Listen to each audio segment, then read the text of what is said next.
LLL పుస్తకం number 4. దేవుని దాసులు.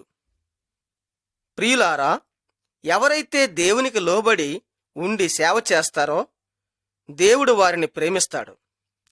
ఈ పుస్తకంలో ఉన్న బొమ్మలను చూస్తూ చూస్తూ ఈ నిజమైన ఘటనల యొక్క మాటలు వినండి. మీరెప్పుడైతే ఈ శబ్దమును వింటారో అప్పుడు తర్వాత బొమ్మను విప్పండి.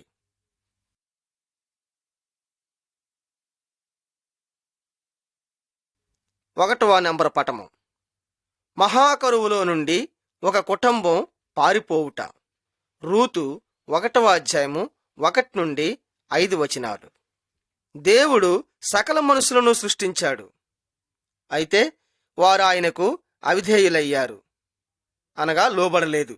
అప్పుడు ఆయన ఇశ్రాయేలు జాతిని తన సొంత పరిచయమిచ్చుటకును మరియు తనను సేవించుటకును వారిని ఏర్పరచుకున్నాడు. అయితే అప్పుడప్పుడు ఇశ్రాయేలు జాతి వారు కూడా దేవునికి విరుద్ధముగా జీవించేవారు. వారు విగ్రహారాధన మరియు అసత్యమైన దేవతలను పూజించారు. అందుచేత దేవుడు వాటి నుండి వారిని మళ్లించుటకు వారి మీదకి యుద్ధములను మరియు కరువులను కూడా పంపించేవాడు. వారిలో నుండి ఒక కుటుంబం ఆహారం గురించి మోయాబు దేశం పారిపోవడం గురించి చివరికి వెళ్ళిపోయారు.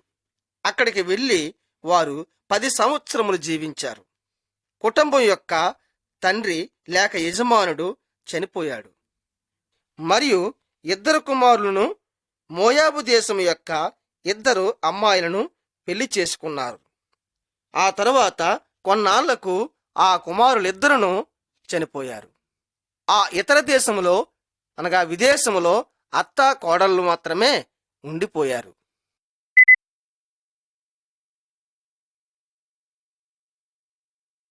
రెండవ నంబరు పటము. నయోమి మరియు రూతు కలిసి ఇశ్రాయేలు దేశము తిరిగి వచ్చుట. ఈ కుటుంబం యొక్క తల్లి పేరు నయోమి మరియు తన 2 కుమారుల యొక్క భార్యలకు మోయాబు దేశపు అమ్మాయిల పేర్లు రూతు, ఓర్పా. నయోమి ఇశ్రాయేలు దేశమునకు తిరిగి రావాలని కోరింది. రూతు మరియు ఓర్పా కూడా ఆమెతో ప్రయాణం అయ్యారు. కాని నయోమి వాళ్ళతో, నా ప్రియమైన కుమార్తెలారా, మీరు మీ తండ్రుల ఇంటికి తిరిగి వెళ్ళిపోండి. మీరు నా వెంట ఎందుకు వస్తారు? మీరు మరలా వివాహము చేసుకుంటకు నా వద్ద ఇంకొక కుమారులు లేరు గదా. దేవుని యొక్క సమస్తమును కూడా నాకు విపక్షముగా అనగా విరోధముగా పనిచేస్తుందని అనుకుంటున్నాను అన్నది నయోమి. ఓర్పా నయోమికి ముద్దు పెట్టి తన తండ్రి ఇంటికి తిరిగి వెళ్ళిపోయింది. కాని రూతు మాత్రము నయోమిని విడిచిపెట్టలేదు. నిన్ను విడిచిపొమ్మని నన్ను బ్రతిమాలుకోవద్దని ఆమె తన అత్తతో అన్నది. నీవు ఎక్కడికి వెళ్తావో అక్కడికి నేనును వస్తానని అన్నది. మరియు నీ జనమే నా జనము, నీ దేవుడే నా దేవుడు అని అన్నది. కాబట్టి నయోమి రూతును వెంటబెట్టుకుని ఇశ్రాయేలు దేశం యొక్క బెత్లెహేము గ్రామమునకు తిరిగి వచ్చింది.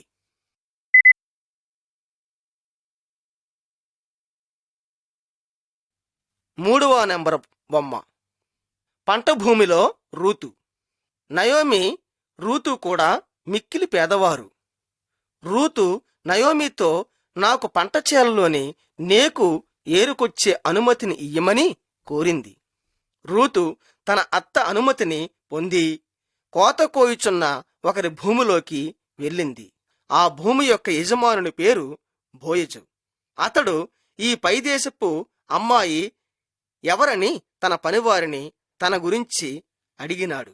వారు, ఈ అమ్మాయి మోయాబు దేశము నుండి తన అత్తగారితో వచ్చిందని అన్నారు. ఇంకా బోయజు ఆమె గురించి వారిని ప్రశ్నించి అడిగి తెలుసుకున్నాడు.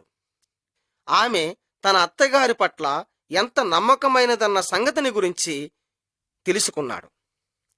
ఆమె చాలా కష్టపడే స్త్రీ అని కూడా ఆయన గ్రహించాడు. కాబట్టి అతడు ఆమెతో, ఎంతవరకైతే నా మనుష్యులు కోత కోస్తారో అంతవరకు నీవు వారితో ఇక్కడే ఉండమని రూతుకు సెలవిచ్చాడు. మరియు అతడు తన మనుష్యులతో కూడా రూతు గురించి కొన్ని పనులను అనగా కొంత రాలికను విడిచిపెట్టమని కూడా చెప్పాడు. ఆ రాత్రికి రూతు నయోమితో తన మీద బోయజు చూపించిన దయ గురించి చెప్పింది. నయోమి రూతుతో, నిన్ను దేవుడు ఆశీర్వదించునుగాక అన్నది. మరియు అతడు మన యొక్క ఆత్మీయుడే అనగా దగ్గర బంధువే అని అన్నది.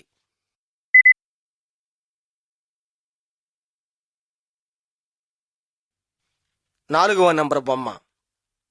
పంట నూర్చు స్థలములో రూతు మరియు బోయజు. ఇశ్రాయేలు దేశం యొక్క నియమం ప్రకారముగా ఒకవేళ వారిలో ఎవరైనా భర్త చనిపోయిన ఎడల అతని భార్యను మరల తమ దగ్గర బంధువులలో ఎవరైనను సరే వివాహము చేసుకోవచ్చును. కాబట్టి నయోమి ఒకరోజు రూతుతో ఇలా అన్నది, నీవు కూడా ఒక ఇంటి దానవు అవడం గురించి నీకు ఒక భర్త అవసరం అన్నది. అయితే బోయజు మనకు ఆత్మీయుడు అనగా కావలసినవాడు. అతడు ఈ రాత్రికి తన కళ్ళములో కుప్పనూర్పు దగ్గర ఇంట్లో ఉంటాడు. కాబట్టి నీవు స్నానము చేసి మంచి బట్టలు వేసుకుని అక్కడికి వెళ్ళుము. అతడు ఎక్కడ పడుకుంటాడో గుర్తించి అతడు నిద్రపోయిన తరువాత నీవు వెళ్ళి అతని కాళ్ళ దగ్గర పడుకోమని చెప్పింది. రూతు అదే విధముగా ఆమె చెప్పినట్లుగానే చేసింది. ఎప్పుడైతే బోయజు నిద్ర నుంచి లేచాడో, లేచి తన కాళ్ళ దగ్గర రూతు పడుకొని ఉండుట చూశాడు, ఆమె అతనిని పెళ్లి చేసుకోవాలనుకుంటున్నదని గ్రహించాడు. కాబట్టి అతడు ఆమెతో, రూతు, నీవేమి కోరుచున్నావో అది నేను చేస్తాను, ఎందుకనగా నీవు మంచిదానవని అందరికీ తెలుసును కాబట్టి అన్నాడు.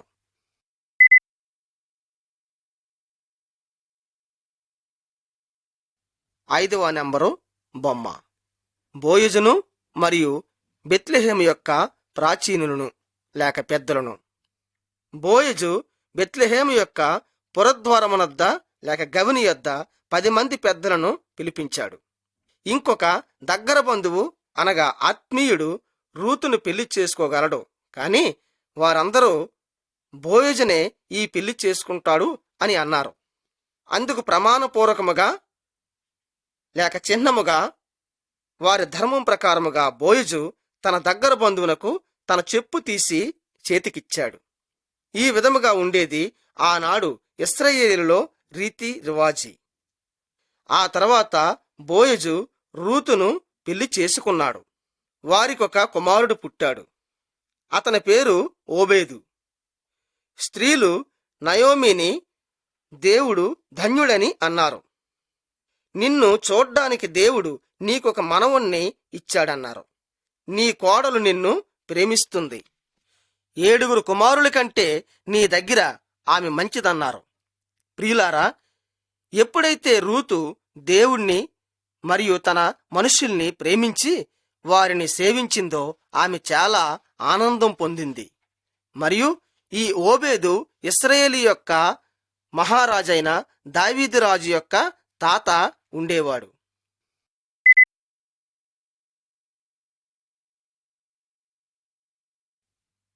6వ నంబరు బొమ్మ. మరియమ్మ మరియు స్వర్గదూత. రూతు దినాల చాలా తర్వాత అతన్ని సేవించడానికి దేవుడు ఇంకొక స్త్రీని ఏర్పరచుకున్నాడు. ఆమె పేరు ఉండేది మరియమ్మ. ఆమె రూతు యొక్క వంశస్థురాలు. మరియమ్మ కన్యకగా ఉండేది. కాని ఆమెకు యోసేపును పురుషునితో వివాహము చేయుటకు ప్రదానము చేయబడింది. కాని వారి వివాహము జరగకమునిపే ఒక స్వర్గదూత మరియమ్మ దగ్గరికి వచ్చింది మరియు ఆమెతో ఇలా అన్నది, మరియా, భయపడకము అని అన్నది. నీవు దేవుని దయ పొందియున్నావు. నీవు ఒక సంతానమును కంటావు మరియు అతడు సర్వశక్తిమంతుడైన దేవుని కుమారుడు అనబడును. అప్పుడు ఆమె దేవదూతతో ఇలా అన్నది, నేను ప్రభువు దాసురాలును, కాబట్టి నీవన్నట్లుగానే నా పట్ల జరుగునుగాక అని అన్నది. అప్పుడు పరిశుద్ధాత్మ మరియమ్మ మీదకి వచ్చింది లేక ఆవరించుకున్నది. అప్పుడు ఆమె గర్భం ధరించింది. పిమ్మట ఆమె ఒక మగ శిశువును కన్నాది. ఈ విధముగా మరియమ్మ దేవుని కుమారుడైన యేసుక్రీస్తు తల్లిగా అయ్యింది.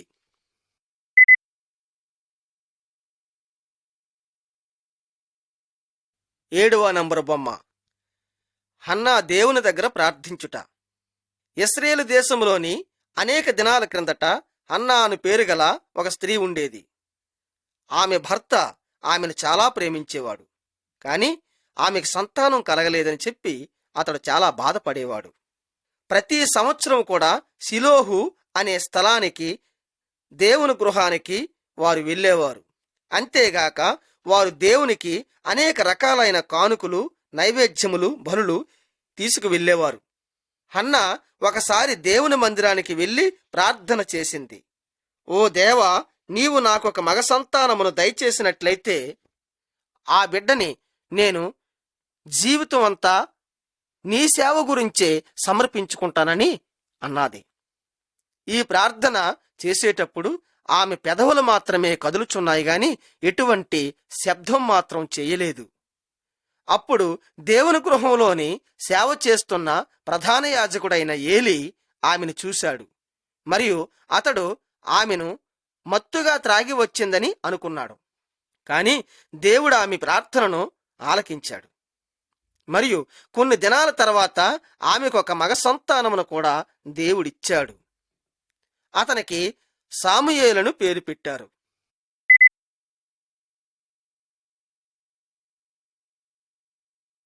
8వ నంబరు బొమ్మ. దేవుని గృహములో సమూయేలు. సమూయేలు యొక్క చిన్నతనములోనే హన్నా తన బిడ్డని దేవునికి అప్పగించింది. హన్నా తన కుమారుణ్ణి ఏలీతోనే కలిసి జీవించడానికి సమర్పించింది. ఏలీ ఏ విధముగా దేవుణ్ణి సేవించాలో అది సమూయేలుకు నేర్పించాడు. ఏలీకు సొంత కుమారులు 2 ఉండేవారు. కాని వారు చాలా చెడ్డవారై ఉండేవారు. అందుచేత దేవుడు యాజకులలో బడి మనుష్యులతోటి మాట్లాడడం మానేశాడు. ఒకరోజు రాత్రి సమూయేలు దేవుని మందిరములో అనగా దేవుని గృహములో పడుకున్నాడు. అప్పుడు హఠాత్తుగా దేవుడు తన పేరు పెట్టి పిలిచాడు. సమూయేలు ఏలీ దగ్గరకు పరిగెత్తుకుని వెళ్ళాడు. మరియు అన్నాడు, అయ్యా, మీరు నన్ను పిలిచారు గదా, ఇదిగో నేను వచ్చాను అన్నాడు. కాని ఏలీ అతనితో, నేను నిన్ను పిలవలేదు, పోయి పడుకోమన్నాడు. ఈ విధంగా 3 సార్లు జరిగింది.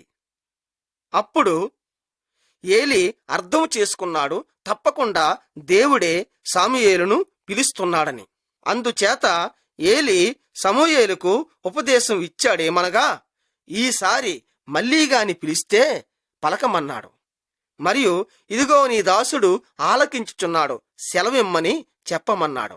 దేవుడు ఈ విధంగా సమూయేలుతో చాలాసార్లు మాట్లాడినాడు. మరియు సమూయేలు ఇశ్రాయేలుకు ఒక ప్రధాన యాజకుడును నాయకుడును అయ్యాడు.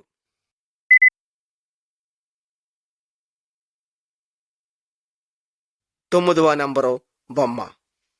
సమూయేలు ఇశ్రాయేలు గురించి ప్రార్థన చేయుట. దేవుడు ఇశ్రాయేలు యొక్క దుష్టులైన 2 కుమారుల దేవుడు ఇశ్రాయేలు యొక్క దుష్టులైన 2 కుమారులను శిక్షించాడు. దేవుడు ఏలీ యొక్క దుష్టులైన 2 కుమారులను శిక్షించాడు. మరి వారు యుద్ధంలో చనిపోయారు.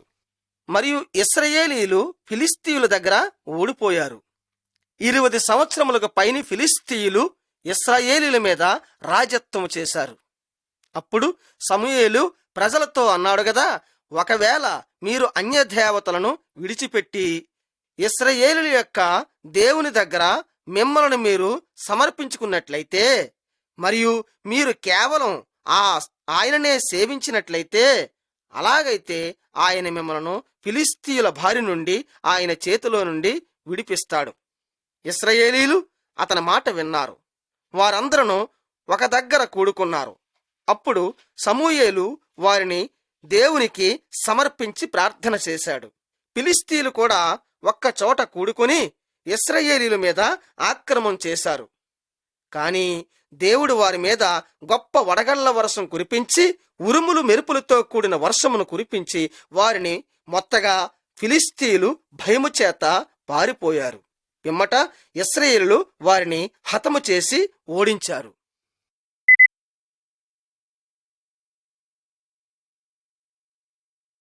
10వ నంబర్ బొమ్మ. సాముయేలుని తైలముతో సౌలును అభిషేకించుట. అసలు వాస్తవానికి దేవుడే ఇశ్రాయేలులకు రాజుగా ఉండేవాడు. అయితే దేవుని పక్షాన్ని సాముయేలు వారిని నడిపించేవాడు. కాని ప్రజలు వారికి రాజుగా ఒకరిని కావాలన్నారు. ఎందుకనగా ఇంకా ఉన్నున్న జాతివారు కూడా ఒక రాజు వారికి ఉన్నాడు. వీరు కూడా ఆ విధముగా కోరారు. కాబట్టి అయితే సాముయేలు ఆ మాట విని సంతుష్టి అవలేదు. అయితే దేవుడు అతనితో ఇలా అన్నాడు, ఏమనగా, వారు నిన్ను కాదు నన్నే రాజుగా తిరస్కరించి ఉన్నారు అన్నాడు. కాబట్టి నీవు వారి మాట ఆలకించు, మరియు వారి గురించి ఒక రాజును ఏర్పరచు అన్నాడు. ఆ సమయంలో సౌలు అను పేరు గల ఒక యవ్వనస్తుడు ఉండేవాడు. అతడు చూడ్డానికి అందంగాను ఎత్తుగా ఉండేవాడు. ఒకరోజు సౌలు సమూయేలుతో కలుసుకోవడానికి వెళ్ళాడు. ఎప్పుడైతే సౌలు రావడం సాముయేలు చూశాడో అప్పుడు దేవుడు సాముయేలుతో అన్నాడు, ఇదిగో ఇతడే నా ప్రజల మీద రాజ్యత్వము చేయగలవాడు. అప్పుడు సాముయేలు ఒక పాత్రతో నూనె తీసుకున్నాడు. దానిని సౌలు తల మీద పోశాడు. ఇది సౌలును రాజుగా ఎన్నుకున్నందుకు గుర్తు. 40 సంవత్సరాల వరకు సౌలు రాజరికం చేశాడు.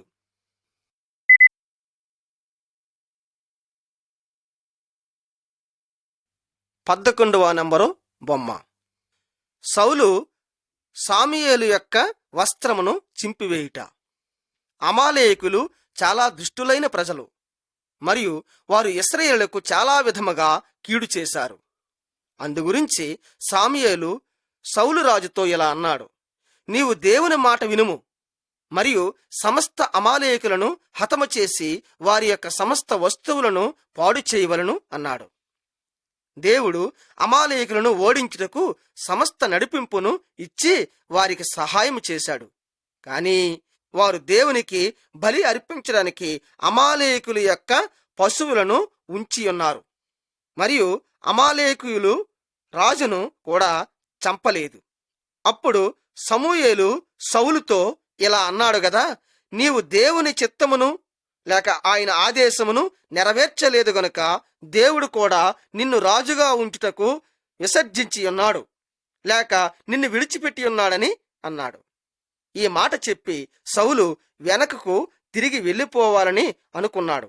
కాని సౌలు అతని వస్త్రపు చెంగును గట్టిగా పట్టుకొనగా అతని చేతిలో అది చినిగిపోయెను.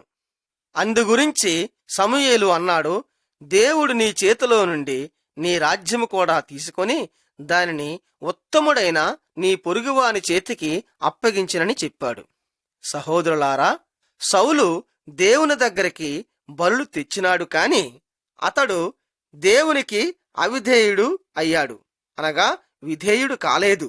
అదే విధముగా ధర్మ సంబంధమైన కార్యములు చేయుట మరియు దేవునికి లోబడుట అను వాటిలో చివరిది మంచిది.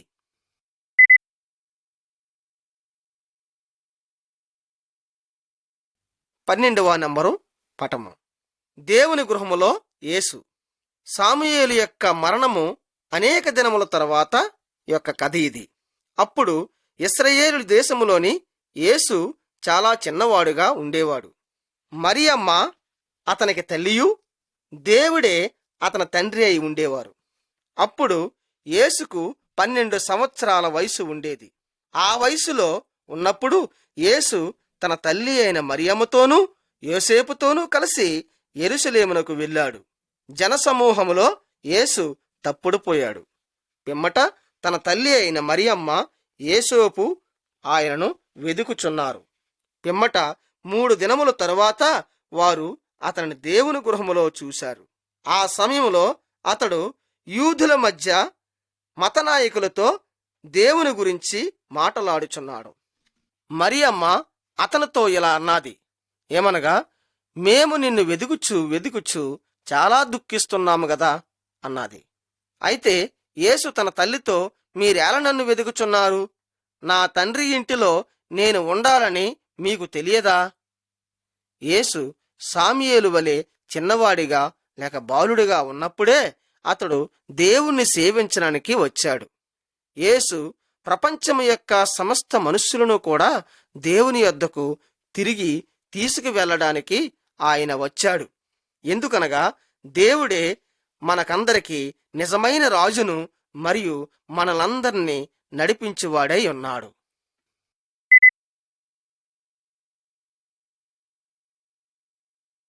13వ నెంబరు బొమ్మ. వీరుడైన గొర్రెల కాపరియగు దావీదు. సౌలు ఇశ్రాయేలు జాతి యొక్క మొట్టమొదటి రాజై ఉండేవాడు. కాని అతడు దేవునికి అవిధేయుడై ఉండేవాడు. అందుచేత దేవుడు అతనిని విడిచిపెట్టేశాడు. అంతేకాదు, మరి ఏనాడునూ అతనికి సహాయము చేయలేదు. పిమ్మట దావీదు అనే పేరుగల ఒక బాలుడుండేవాడు. అతడు తన తండ్రి యొక్క గొర్రె మందలను కాచుకుండేవాడు. అయితే అతడు జీవముగల దేవుని మీద ఆధారపడి ఉండేవాడు. ఎటువంటి ఆపదలోనూ కూడా అతడు భయపడేవాడు కాడు. ఒకరోజు ఒక సింహము ఒక గొర్రెను ఎత్తుకొని పోవుచుండగా ఆ సమయంలో దావీదు ఆ సింహాన్ని పట్టి చంపి ఆ గొర్రెని రక్షించి తీసుకొచ్చాడు. అతడు చాలా చక్కని సంగీతము, పాటలు పాడి దేవుని స్తుతించేవాడు. దేవుడు ఎటువంటి మనుష్యులను ఇష్టపడేవాడో అటువంటి వాడు దావీదు. అందుచేత సౌలు తర్వాత రాజుగా దేవుడు దావీదునే ఎన్నుకున్నాడు.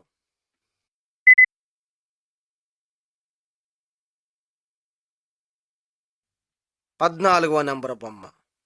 దావీదు మరియు దానవులైన శూరులు. ఫిలిస్తీయులతో ఇశ్రాయేలుకు గడిగడికి యుద్ధం జరుగుతూ ఉండేది. ఫిలిస్తీయులు పక్షాన్ని యుద్ధం చేయుటకు మిక్కిలి బలవంతుడైన ఒక దానవుడు ఉండేవాడు. అతని పేరు గొలియాతు. అతడు ఇశ్రాయేలును పిలిచి, మీలో నుండి ఒకడిని నాతో యుద్ధము చేయుటకు నా యొద్దకు పంపించమన్నాడు. అతడు గాని నన్ను చంపగలిగితే మేము అందరమును మీకు దాసులమై ఉంటాము.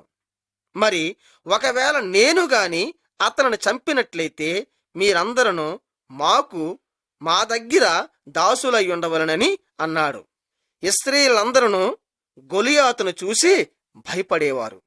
ఎవ్వరునూ అతనితోటి యుద్ధము చేయడానికి పూనుకోలేదు. అప్పుడు బాలుడైన దావీదు అన్నాడు, ఈ ఫిలిస్తీయులు ఎవరు? ఎవడీ ఫిలిస్తీయుడు? వీడికి దేవుడంటే తెలియదు. జీవముగల దేవుని సైన్యమును భయపెట్టి అవారపుచ్చి. జీవముగల దేవుని సైన్యమును భయపెట్టి బెదిరించడం మంచిది కాదు. దావీదు గొలియాతుకు భయపడలేదు. దేవుడు తప్పకుండా గొలియాతును చంపడానికి సహాయం చేస్తాడన్న ధైర్యం ఉంది. అందుచేత దావీదు ఒక ఒడిసెను రాయను తీసుకుని పోయి ఆ ఒడిసెలో రాయి వేసి గిరగిరా త్రిప్పి గొలియాతు తల మీద గట్టిగా విసిరి కొట్టాడు. ఆ దెబ్బకి గొలియాతు పడిపోయాడు. పిమ్మట గొలియాతు యొక్క సొంత కత్తిని తీసుకుని దానితోనే దావీదు గొలియాతు యొక్క తలను నరికివేశాడు. ఈ విధముగా ఇశ్రాయేలులు ఫిలిస్తీయులను ఓడించి జయించారు.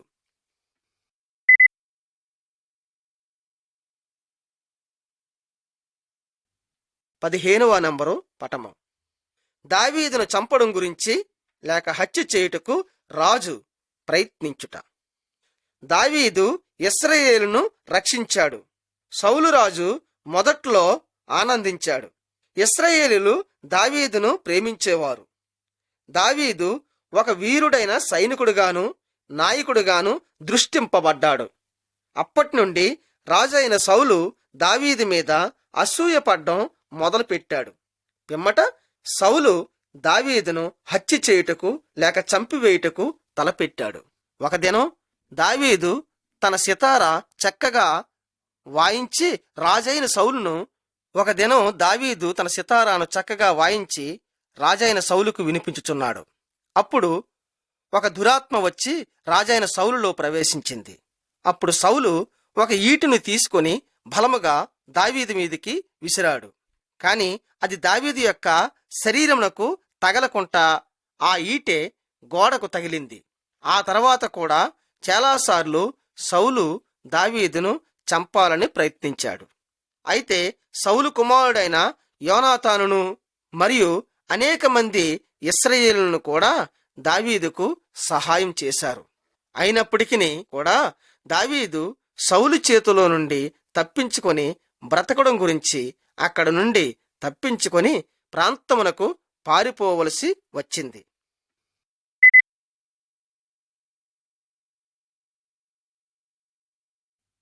16వ నంబరు బొమ్మ. దావీదు సౌలుని విడిచిపెట్టి వెళ్ళిపోవుట.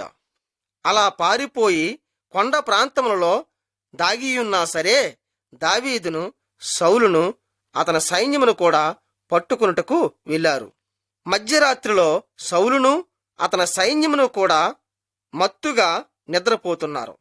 అలాంటప్పుడు దావీదును తన స్నేహితుడైన అబీషై సౌలు పడుకున్న డేరాలోనికి దూరి వెళ్ళి చూశారు. మరియు అబీషై నిద్రపోతున్న రాజైన సౌలును హతము చేసి చంపబోయాడు. కాని అందుకు దావీదు ఒప్పుకోలేదు, రాజును చంపనీయలేదు. ఎందుకనగా ఎవడైనను దేవుడు ఏర్పరచుకున్న వానిని కీడు చేసినట్లయితే లేక దేవుడు ఏర్పరచుకున్న వానికి కీడు చేస్తే దేవుడు వానికి తప్పకుండా కీడు చేయును అన్నాడు. అయితే దావీదు సౌలు యొక్క ఈటెను తన నీళ్ల బుడ్డిని అక్కడి నుండి తీసుకొని పోయాడు. ఆ స్థలము విడిచి డేరాల నుండి కొంత దూరము పోయి దావీదు పెద్ద కేకలు వేసి నిద్రపోతున్న సైనికులను లేపాడు. లేపి వారిని హెచ్చరించాడు. మీ రాజుకు తగిన విధముగా కాపలా కాయమన్నాడు. ఇదిగో చూడండి, మీ రాజు యొక్క ఈటు నా యొద్ద ఉన్నది. మరియు దావీదు రాజైన సౌలుతో ఇలా అన్నాడు, నేను నీ ప్రాణమునకు ఎటువంటి కీడును చెయ్యలేదు గదా, కాబట్టి ఆ దేవుడు కూడా నా ప్రాణమునకు ఎటువంటి కీడును చెయ్యలేదు అన్నాడు. ఆ తర్వాత రాజైన సౌలు దావీదును చంపాలన్న ప్రయత్నములు మానుకున్నాడు లేక మానివేశాడు.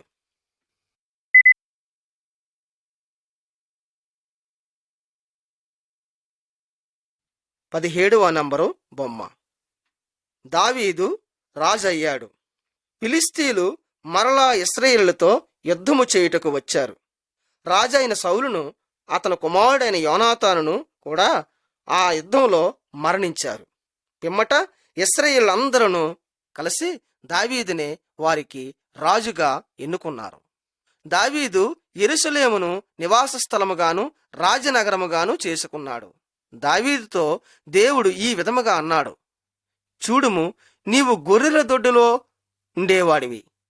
నిన్ను గొర్రెల దొడ్డిలో నుండి గొర్రెలను కాచుకుని వాడవై ఉండగా నేను నిన్ను పిలిచి రాజుగా చేసి తిని. అంతేకాదు, నిన్ను నేను ఈ ప్రపంచములో శ్రేష్టమైన వ్యక్తుల్లో ఒకనిగా చేస్తాను అన్నాడు. ఆ తర్వాత దేవుడు అతనికి చాలా బలమునిచ్చాడు. మరియు దావీదు తన బలముతో ఇశ్రాయేలు యొక్క శత్రువులందరినీ హతమార్చాడు.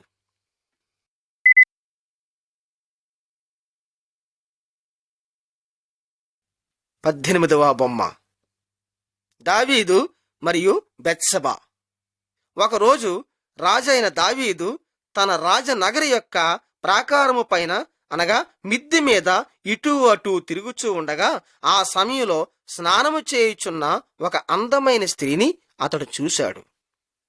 దావీదు ఆమెను పొందాలని ఆశించాడు. ఆమె దావీదు యొక్క సైనికులలో ఊరియా అను ఒక సైనికుని భార్య.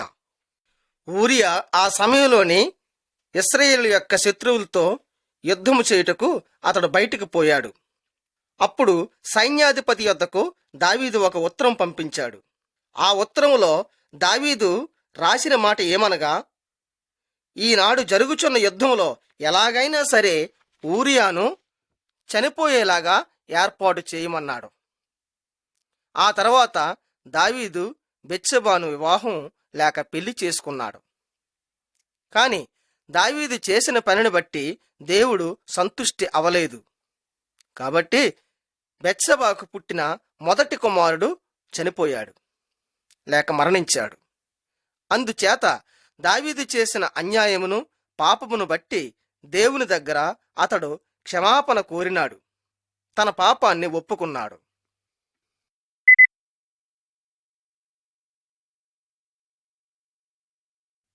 19వ నెంబరు పటము.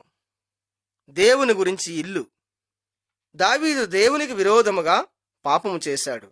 అయినప్పటికీ అతడు దేవుణ్ణి ప్రేమించేవాడు మరియు దేవుని సేవించాలన్న కోరిక, ఇష్టము కలిగి ఉండేవాడు. అతడు దేవుని గురించి ఒక ఇల్లు కట్టాలని అనుకున్నాడు, ఆశించాడు. కాని దేవుడు అన్నాడు అతనితో, నీవు నా మందిరాన్ని కట్టించుటకు యోగ్యుడువు కావు, ఎందుకనగా నీవు చాలా మందిని చంపావు, కాబట్టి నా గురించి నీవు ఇల్లు కట్టకూడదు అన్నాడు. కాని నీకొక కొడుకు పుడతాడు, అతని పేరు పెడతావు సొలొమోనని. అతడు నా గురించి ఒక ఇల్లు కట్టగలడు లేక కడతాడన్నాడు. నేనతని రాజత్వమును చిరస్థాయిగా చేస్తాను అని అన్నాడు.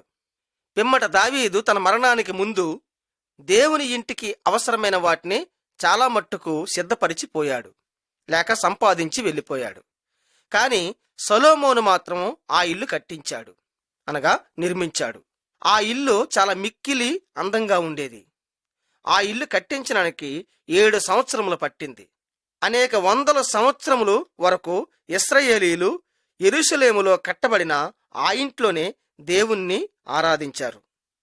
కాని వారు ఏనాడునూ కూడా దావీదు వారి యొక్క శ్రేష్టమైన రాజని అనలేదు.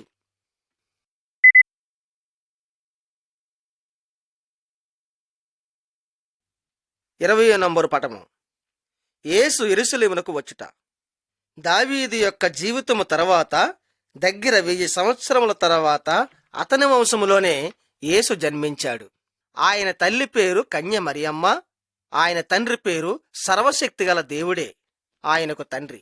యేసు దేవుని యొక్క అందరికంటే గొప్ప సేవకుడు. ఆయన మానవులకు దేవుని సత్యమును గురించి బోధించేవాడు మరియు ఆయన దేవుని శక్తితో ఆశ్చర్యమైన గొప్ప గొప్ప కార్యములను చేసేవాడు.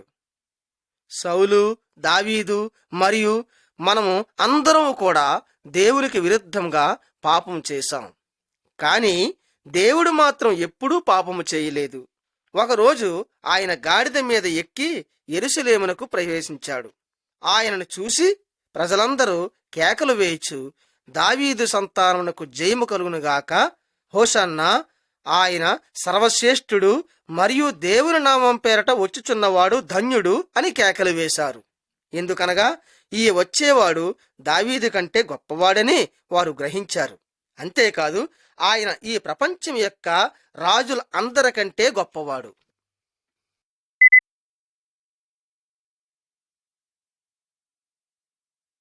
21వ నంబరు బొమ్మ. ఆహారం మరియు ఏలియా. ఏలియాకు పక్షులు ఆహారం తినిపించాయి. దావీదు మరియు సొలొమోను తరువాత ఇశ్రాయేలు మీద ఇంకా ఉన్నున్న రాజులు కూడా రాజత్వం చేశారు. అందులోని ఒక రాజు ఉండేవాడు, అతని పేరు ఆహాబు. అతనికి ఒక దుష్టురాలైన భార్య ఉండేది. ఆమె ప్రజలను బయలుదేవతను ఆరాధించుటకు బలవంతం చేసేది. ఏలియా దేవుని పక్షమున ఒక గొప్ప వ్యక్తిగా ఉండేవాడు. అతడు ఆహాబు యొద్దకు వెళ్ళి అన్నాడు గదా, నేను జీవముగల దేవుని నామం పేరట చెబుతున్నాను, రానున్న 3 సంవత్సరముల వరకు ఎటువంటి వర్షము కూడా కురవదన్నాడు. అందుగురించి ఇశ్రాయేలీయుల మీద ఒక మహాకరువును పంపించాడు. కాని దేవుడు తన దాసిని మాత్రం పోషించాడు. దేవుడు ఏలియాను కెరీతు వాగు దగ్గరకు వెళ్ళమన్నాడు. ఎందుకనగా అక్కడ అతనికి నీళ్లు దొరుకుతాయి కాబట్టి, మరియు ప్రతిదినము కూడా అతనికి ఆహారము పక్షులు తీసుకొచ్చేవి.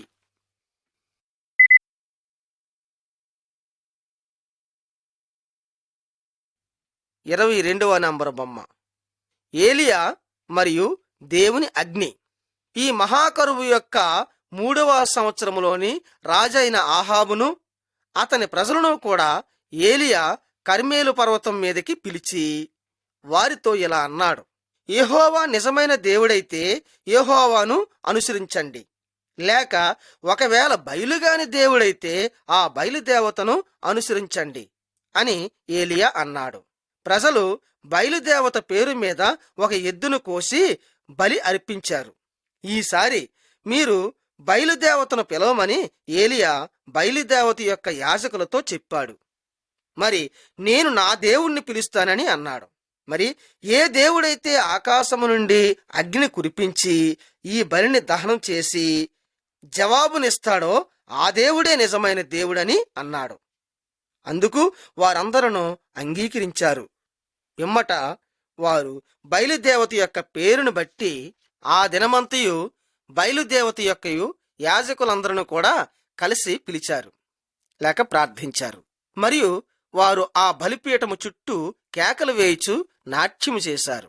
అంతేకాదు, వారు కత్తులతో వారి దేహములను కూడా కోసుకొని గాయపరుచుకొని గంతులు వేస్తూ దానిని పిలిచారు గాని ఎటువంటి అగ్ని కూడా దిగి రాలేదు. పిమ్మట సాయంకాల నైవేద్య సమయంలో ఏలియా తన బలిని సిద్ధపరిచాడు. ఆయన తన బలిని నీళ్లతో బాగా తడిపివేశాడు. తరువాత ఏలియా దేవుని దగ్గర ప్రార్థించాడు. అతడు ప్రార్థన చేసిన వెంటనే ఆకాశము నుండి అగ్ని దిగివచ్చింది. ఆ అగ్ని దిగి బలిని మరియు నీరును కూడా దహించి కాల్చివేసి మొత్తం బూడిద చేసి వేసింది.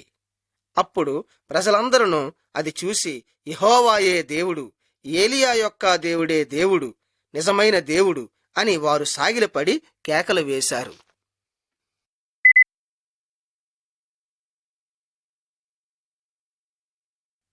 23వ నంబరు బొమ్మ.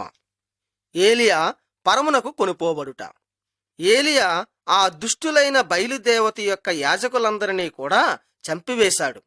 తరువాత రాణి యెజెబెలు పగబట్టి ఏలియాను తప్పకుండా చంపుదునని ఆమె శపథము చేసింది. ఆ భయము చేత ఏలియా అక్కడి నుండి అరణ్యమునకు వెళ్ళిపోయాడు. అక్కడ దేవుడు అతనితో మాట్లాడాడు. అందుచేత అతడు ఇంకనూ దూరముగా ప్రయాణమై అక్కడి నుండి వెళ్ళిపోయాడు.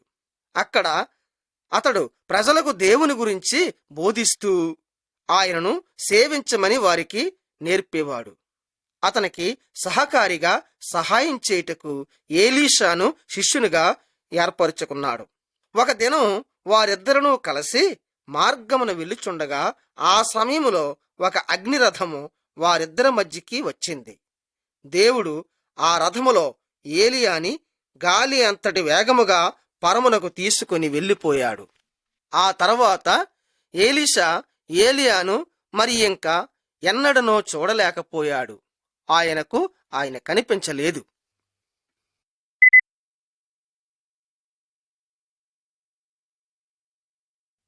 24వ నంబరు బొమ్మ. యేసుక్రీస్తుతో ఏలియా మరియు మోషే. 700 సంవత్సరముల తర్వాత యేసుక్రీస్తు కాలములో లేక ఆయన సమయములో ఏలియా మరలా ఈ లోకమునకు వచ్చాడు. ఒకరోజు ఒక కొండ మీద ఆయన యేసుక్రీస్తుకు కనిపించాడు. ఏలియాకు ముందు అనేక సంవత్సరాల క్రిందట మోషే అనే ఇంకొక ప్రవక్త ఉండేవాడు. అతడు కూడా ఆ సమయంలోనే ఆయనకు కనిపించాడు. అప్పుడు 3 మనుషులు ప్రకాశమానమైన వస్త్రములు వేసుకుని ఉన్న అవస్థలో వారిని చూశారు. అప్పుడు దేవుడు వారితో ఈ విధముగా అన్నాడు: ఈయన నా ప్రియమైన కుమారుడు, ఆయన మాట మీరు వినండి అని అన్నాడు. సహోదరులారా, దేవుడును మరియు ఇశ్రాయేలు యొక్క సకలమైన మహావ్యక్తులందరూ కూడా వారు మనకు యేసుక్రీస్తు వైపే చూపించి నడిపిస్తున్నారు గదా. మరియు యేసుక్రీస్తు కూడా సమస్త మానవులకు సేవ చేయుటకే ఆయన ఈ లోకానికి వచ్చినాడు. ఆయన మన పాపముల కొరకే బలియాగముగా సిలువలో మరణించాడు. మరలా ఆయన మనకు నిత్య జీవమును అనంత జీవము యొక్క ఆత్మ జీవితమును ఇచ్చుట గురించి మరలా ఆయన మరణము నుండి పునరుత్థానుడై తిరిగి లేచాడు. అందుచేత ఆయన మాట వినుము మరియు విని నీ జీవితములోని అనంతకాలం యొక్క ఆత్మ జీవితమును పొందుము.